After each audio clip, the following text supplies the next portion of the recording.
एक तरफ उत्तर में पहाड़ों में भारी बर्फबारी लोगों पर मुसीबत बनकर टूट रही है, तो पहाड़ों पर हो रही बर्फबारी ने दिल्ली एनसीआर समेत कई मैदानी राज्यों में ठिठुरन बढ़ा दी। दिसंबर का आधा महीना गुजरने के बाद अब मैदानों में सर्दियों वाली ठंड का एहसास होने लगा। उधर दक्षिण भारत में लगातार भारी बारिश हो रही है, जिसकी वजह से कई इलाकों में बाढ़ जैसे हालात बन गए। मतलब अजीबोगरीब मौसम चल रहा है। सबसे पहले जम्मू कश्मीर में हो रही भारी बर्फबारी की तस्वीरें देखिए। ये तस्वीरें जम्मू कश्मीर के फेमस टूरिस्ट स्पॉट माने जाने वाले गुलमर्ग की। मकानों की छत हो या फिर सड़क पर चल रही गाड़ियों की छत, हर जगह बर्फ जमी हुई नजर आ रही है। पेड़ सफेद हो गए भाई, एकदम भयंकर बर्फबारी हुई। गुलमर्ग में लगातार हो रही बर्फबारी की वजह से बाजारों में सन्नाटा पसर गया है।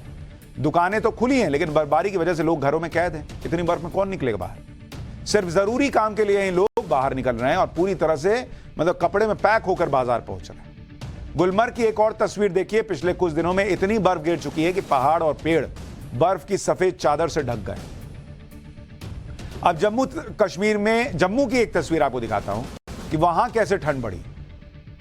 यह तस्वीर अनंतनाग की है, जहां अमरनाथ यात्रा के रास्ते में पड़ने वाली मशहूर शेषनाग झील ठंड की वजह से पूरी तरह जम गई है। यह पानी रहता है भाई, उस पर आदमी चल रहा है।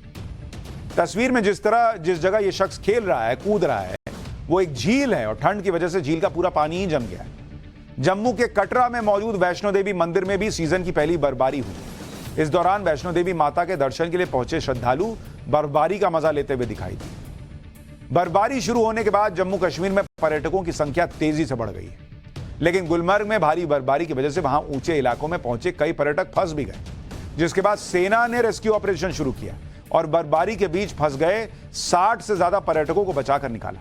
इसके बाद सेना ने इन पर्यटकों को ठंड से बचाने का इंतजाम किया, उनके लिए गर्म कपड़ों की व्यवस्था की।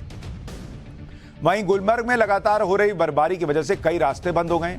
सड़कों पर कई फीट बर्फ जमा हो गई है, जिसके बाद बॉर्डर रोड ऑर्गेनाइजेशन यानी बीआरओ की जो टीम है, उसने जेसीबी की मदद से सड़कों पर जमी बर्फ को हटाने का काम शुरू किया है। पुंछ में भी बर्फबारी के बाद गिरे पाले की वजह से सड़कों पर फिसलन बढ़ गई, जिसके बाद बीआरओ की टीम और जो स्थानीय लोग हैं वो मिलकर सड़क से बर्फ हटाने के काम में जुटे हुए दिखाई दिए।